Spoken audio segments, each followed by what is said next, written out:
7번 카드입니다. 7번 카드는 더 파트너. 별자리는 천칭자리고요. 궁주는 금성, 분배와 가족애를 상징한다고 말씀드렸습니다. 내면의 심리는 상대방과 교감하고 싶은 관계 중심적인 균형을 찾거나 보완해줄 상대를 바라는 상대방을 생각하는. 파트너 카드는 유일하게 거의 유일하다고 싶을 정도로 나보다는 타인에게 좀 중점적인 맞춰져 있는 카드예요. 즉 이거는 내 개인의 문제가 아니라 나랑 짝을 맺고 있는 상대방과의 문제인 경우가 많아요, 보통.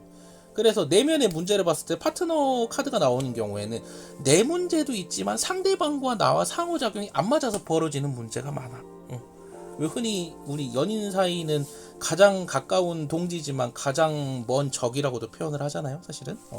굉장히 좀 낭만적인가요? 자, 여튼 파트너 카드가 등장하는 사안에 있어서는 상대방과 교감에 있어서 문제가 되거나 관계에 있어서 문제가 되거나 균형을 못 잡겠거나 혹은 상대방을 너무 생각해서 문제인 경우가 많다라는 거예요. 그러니까 기본적으로 내 자신의 문제보다는 상대방과 나와 교감하는 과정에서 문제가 생기는 경우가 많아요. 그래서 문제점을 보아하니 상대방과 나는 거울처럼 서로의 행동과 말투를 반사하는 사이라는 것을 모르고 있다. 자, 이건 무슨 말이냐? 가는 말이 고와야 오는 말이 곱다라는 뜻이에요. 그러니까 내가 항상 누군가에게 맨날 화를 내고 맨날 신경질을 부리고 내가 맨날 너 왜 그래? 라고 얘기를 한다면 상대방도 어느 순간 나한테 너는 나한테 왜 그러는데? 너는 나한테 왜 그렇게 막대해? 라고 상대방도 마찬가지로 화를 낼 수도 있다는 거예요. 왜냐하면 상호작용은 가는 만큼 돌아오는 거거든요. 그래서 상대방과 나는 거울처럼 서로의 행동과 말투를 반사하고 있다는 걸 모르는 경우가 의외로 많아. 처음에 사랑할 땐 잘 안 보여요. 근데 어느 정도 연인의 관계가 되고 나면 이 사람이 하고 있는 행동은 내가 하고 있는 경우가 많아. 근데 그걸 모를 뿐이에요. 그러면서 상대방을 비난하기가 쉽지. 일방적인 비난을 하긴 쉽겠지. 그렇지만 실제 문제를 접근해보면 둘 다의 문제인 경우가 많다라는 거예요. 해결 방법은 뭐겠어요? 이게 문제야. 그럼 해결 방법은 뭐야? 타인과 나의 태도가 똑같다라고 하면 내가 이 사람을 존중해주면 해결되는 문제죠. 이 사람을 조금 더 아껴주고 이 사람을 조금 더 내 가족처럼 조금 더 가깝게 접근을 하고, 그러니까 내 스스로가 반성을 하게 되면 상대방도 변화하게 돼 있다라는 소리예요. 그래서 천칭은 1대1의 관계예요. 그러니까 천칭은 무게 저울이잖아. 무게 저울이기 때문에 어느 한쪽이 기울면 어느 한쪽 올라갈 수밖에 없어요. 반대로 균형이 맞게 되면 안정적이 되겠지. 그렇게 생각하시면 이해가 빠릅니다. 결과 천칭자리죠. 천칭자리 궁주인 금성의 특성을 따라가기 때문에 타인을 통해서 누군가를 통해서 내 자신을 더욱더 잘 이해하게 된다는 거야. 왜냐하면 타인과 나는 행동을 반사하는 사이잖아. 그렇기 때문에 타인의 행동은 즉 내가 남들한테 하는 행동이라 이 소리예요. 그렇게 생각하시면 조금 더 이해가 되고 파트너들과의 관계도 조금 더 편하기가 쉽다라는 거예요. 내가 일방적으로 상대방을 비난하거나 상대방을 너 이해 못하겠어 라고 하면서 힘들어하지는 않는다라는 거야. 자, 넘어가겠습니다. 자, 문제. 우리 세주서 유혹자 카드가 나왔는데 아까 제가 초반에 설명을 하면서 말씀드려야겠다는 부분이 이 부분이었는데, 자, 우선 별자리는 정갈자리고요. 궁주는 명왕성, 환각과 생사를 주관하는 카드입니다. 자, 내면의 심리, 내면의 악마성을 느끼는, 생각이 많거나 집착하는, 죽음에 대한 판타지를 갖거나 우울을 즐기는 이라고 나왔는데, 세주서는 사실 가해자이자 피해자이기도 해요. 무슨 말이냐면 내가 누군가에게 피해자처럼 내 내면의 올바른 생각들을 빼앗기고 있으면서 동시에 타인에게도 그러한 우울을 전파하거나 혹은 이런 우울을 핑계로 상대방에게 상처를 주는 사람일 수도 있다는 거예요. 이게 의외로 가장 마음이 아픈 경우예요. 사실은 내면의 악이라고 표현을 하고 있지만 실제적으로 상처받은 사람이 또 다른 누군가한테 상처를 주는 경우고요. 그 상처를 받으면서도 본인은 애써 아무렇지 않은 척하면서 그 상처를 키워가는 경우가 더 많아. 그래서 유혹자의 카드는 유혹을 받거나 유혹을 하거나 하는 상황이에요. 그러니까 마치 뱀파이어한테 물린 사람이 뱀파이어로 변해서 다시 누군가를 물어 뜯는 상황이 되는 거야. 우울한 감정도 슬픈 감정도 전염이 돼요. 그리고 이 전염은요, 자신을 더 좀먹고 갉아먹어요. 그렇기 때문에 문제점이 뭐냐면 당신은 강박 해소를 위해 자신의 영혼을 내면의 악에게 팔아넘기려고 하고 있다. 이건 무슨 말이냐면 내면의 악이라고 하는 게 결국 누군가에게 전파를 받았던 스스로가 끄집어냈든 내면에 가지고 있는 우울함과 슬픔, 이런 분노, 풀리지 못한 분노 같은 이런 뭔가 부정적인 감정들을 내가 제어를 해야 되는데 제어를 못하고 거기에 맡겨버리고 있다는 거예요. 이거 되게 마음 아프잖아요, 사실은. 되게 마음 아픈 거예요. 근데 이 카드가 등장하는 사안에 있어서 실제로 이 경우에는 인간 관계에 있어서는 완전히 주도권을 잃고 끌려다니고 있거나요. 보통 주도권을 잃고 끌려다니는 경우가 많아. 혹은 이러한 트라우마가 있는데도 불구하고 그런 비슷한 사람만 찾아다니는 안타까운 경우가 많아. 왜냐하면 본질은 자기가 자기 스스로를 구원해야 되는데 나를 구원해 줄 수 있는 상대방이 있다라고 생각을 하는 거거든. 그러면 뱀파이어들은 더 달라붙겠지. 왜냐하면 희생자를 알아보는, 그러니까 오히려 내면에 악이 많은 사람들일수록 희생자를 더 잘 알아봐요. 왜냐면 내가 포식을 해야 되는 상대라고 보기 때문에 그러한 부분을 더 알아보고 그런 사람들만 더 가깝게 붙는 거예요. 그래서 내면의 우울은 전파가 되고 더 깊어지는 경우가 많아요. 그래서 문제점을 최종적으로 보니 우울과 절망을 방패로 삼아서 자신을 더 음습한 곳으로 들어가고 있다. 자, 그래서 해결 방법은 뭐냐? 유혹의 결말은 기필코 파멸이 된다. 즉, 유혹에 더 이상 끌려다니지 말라는 거야. 분명히 힘들어요. 분명히 저항하는 과정에서 힘들기도 하고 어렵기도 하고 정말 조우하기 싫은 끔찍한 기억들과 마주할 수도 있어요. 그렇지만 이걸 이겨내야만 해요. 왜냐? 이것을 이겨내지 못하면 당신에게 있어서 다음은 없을 수가 있기 때문에 반드시 이겨내야만 하고 반드시 이 상황을 극복해야만 하고 혹은 이 카드가 어떤 상황에 등장하느냐에 따라 다르긴 하지만 보통 이 카드가 등장하는 경우에는 본인의 마음을 이겨내는 게 정답이에요. 자, 전갈자리 공주 명왕성의 특징이 결과라 그랬죠. 선생님 이러면은 뭐 더 음습하게 빠지게 되는 건가요? 그런 느낌보다는 자, 명왕성이라는 거는 삶과 죽음을 동시에 주관하는 행성이라 그랬죠. 즉 삶과 죽음을 고찰하고, 그러니까 죽음에 대해서 알면 알수록 사람은 삶에 대해서 더 넓은 식견을 가지게 되는 경우가 많아요. 혹시 메멘토 모리라는 말을 아세요?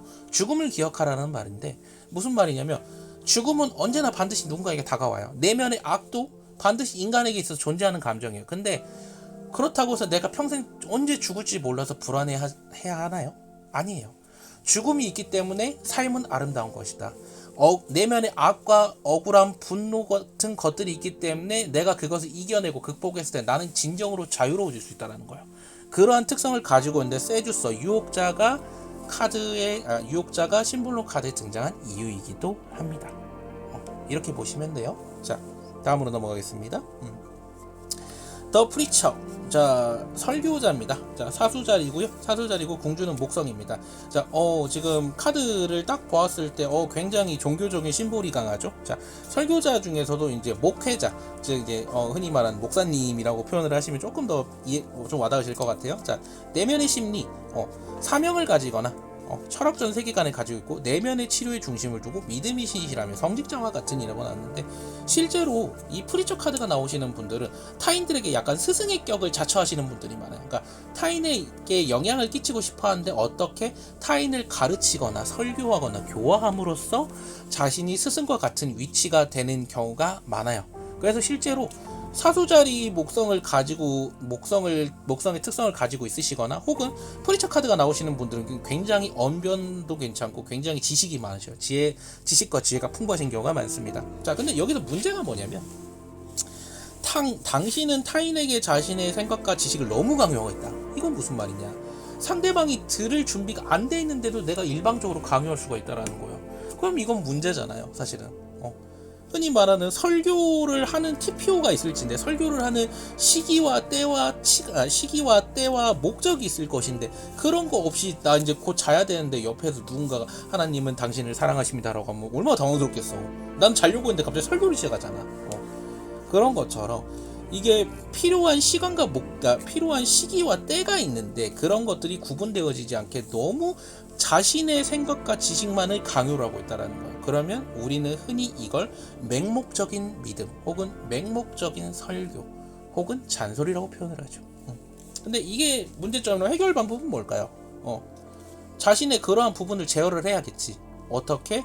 신께 간구하듯 자신의 내면에게 간구하라. 즉 내 내면으로 다시 돌아가 보라는 거예요. 내가 이 사람에게 왜 이런 말을 하고 싶어 하는지, 왜 이렇게 하려고 했는지, 그러다 보니까 이 사람이 혹시 오해할 소지는 없었는지 한번 점검해 보라는 거예요. 점검해 봐라. 점검을 해봄이 좋다. 그리고 결과는 사수자리의 공주 목성의 특성을 갖고 있기 때문에 굉장히 넓고 멀리 바라보는 특성을 가지고 있습니다. 그래서 당신은 매우 깊은 통찰력을 얻게 될 거고 조금 더 마음의 관용을 베풀 수 있다라고 보시면 됩니다. 자, 다음입니다. 이제 10번 카드, 장인 카드네요. 자, 염소자리 공주 토성이 주관하고 있고요. 내면의 심리는 책임감이 강하고 내적으로 조금 이제 성숙하고 정통성에 집착을 하고 원리 원칙에 굉장히 예민하신 분이고 또 완고한 사람이에요. 자, 이건 무슨 말이냐면 장인 카드는 기본적으로 시련과 고난의 상징이에요. 어떠한 일을 말하면서 카드를 뽑았을 때 장인 카드가 나오는 경우에는 시련과 고난이 반드시 필요하다고 보는 경우가 많아. 왜냐면 시련과 고난이 없이는 얻어낼 수가 없다라는 거야. 그러니까 no pain no gain인 거지 사실은. 자, 근데 그러다 보니까 문제점은 뭐냐? 당신의 내면에 그 누구도 접근할 수 없다. 왜냐면 자신의 책임감이 강하고 굉장히 타인에게 원리 원칙을 중요시하는 사람이다 보니 어떤 제3자가 나에게 간섭을 한다라고 느낄 수가 있다라는 거예요. 어떤 사람이 어떠한 조언을 줬는데 이게 조언이 아니라 간섭이나 혹은 잔소리처럼 느껴질 수도 있다라는 거야. 그래서 그러한 것들에게 내가 집착하려고 하지 않고, 그러니까 타인의 말이 별로 들리지가 않고 그러한 것들을 의도적으로 피하면서 그러니까 나의 룰을, 내가 생각하고 있는 것들이 변화하거나 혹은 이제 그러니까 변동을 주려는 모든 시도에 저항하거나 분노하게 된다는 거야. 그러니까 너가 무슨 자격으로 나한테 그러냐 라는 마음가짐을 가지고 있을 수가 있다라고 보는 거예요. 자, 그래서 해결 방법이 뭐냐? 문제를 해결하기 위해서 진심으로 문제에 직면해야 함을 깨달아야 한다. 당신의 고집이 더 이상 통하지 않는다는 것을 확인하고 이를 수용하여야만 한다. 자, 간단하죠? 남의 말을 안 듣는 게 문제라면 해결 방법은 남의 말을 들으라는 소리예요. 이렇게 생각하면 쉽죠? 이렇게 생각하면 간단하죠? 자, 그러니까 결국 심볼론에 있어서 문제점과 해결 방법은 반대예요. 뭔가 제어가 안 되는 게 문제면 제어를 시켜주면 되고, 뭔가 표현이 안 되는 게 문제면 표현을 시키는 게 정답이야. 그렇게 카드를 이해하시면 조금 더 여러분들이 이해하시기가 조금 더 편할 거예요. 자, 이 경우 해결 방법은 자, 수용하라, 받아들여라. 어떻게 본인이 화나 내면의 분노를 느낄지라도 조금 제어하고 자제하라. 그래야 이 사람들의 말을 전적으로 수용하거나 혹은 이제 내가 그걸 어느 정도 참고를 할지 정할 수가 있으니까. 그러니까 조금만 귀를 열어주세요 이거예요. 자, 결과 염소자리 토성의 특성입니다. 자신에 대해 모든 책임을 다하게 되죠. 토성이 관장하는 염소자리는요, 굉장히 시련과 고난도 있지만 굉장히 노회한, 즉 굉장히 경험도 많고 그리고 굉장히 삶에서 산전수전 다 겪은 사람이기 때문에 자신에 대한 책임이 강하고요. 그리고 굉장히 또 멋있는 측면이 더 많아요. 그렇게 생각을 하시면 됩니다.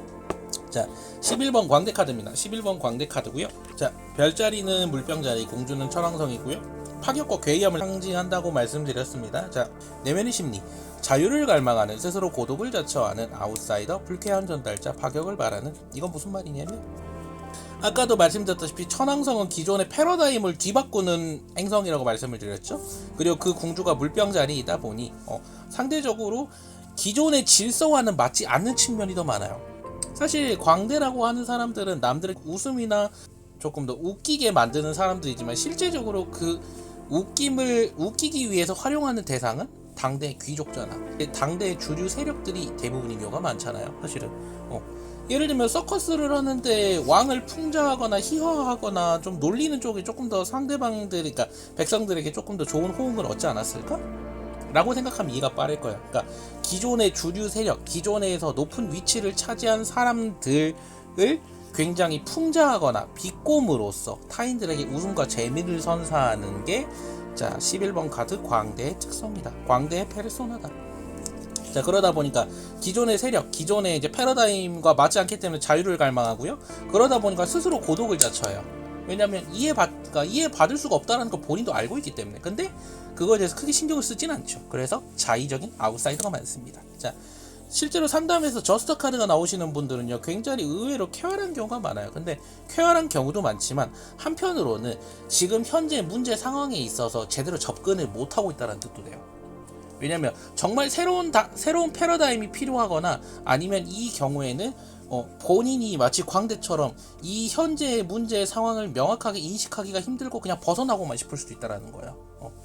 자, 그래서 문제점이 뭐냐? 타인에겐 독창적인 사람으로 보이나 정작 본인은 강박에 쫓기고 있다. 인생을 도피하려는 행동이 도리어 삶에 더 끌려다닐 수밖에 없게 만들고 있다라고 나왔는데 이 경우에는 조금 설명이 조금 더 필요할 것 같습니다. 자, 문제점.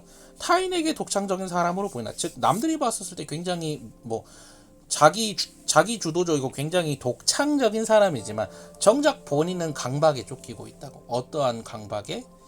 내가 패러다임에서 벗어나고 있기 때문에 이러한 부분에 있어서 뭔가 결실이나 뭔가 조금 본인이 조금 더 그러니까 약간 설명을 하자면 본인 스스로가 본인이 살고 있는 인생을 도피하려고 하는 성향이 더 강해진다라는 거예요. 그러니까 타인들에겐 굉장히 예술가다, 굉장히 멋있는 사람처럼 보일 수 있지만 정작 본인은 이러한 현실 자체를 적응하기가 힘들다라는 거야. 그냥 피하고 싶은 거예요. 도망가고 싶은 거야.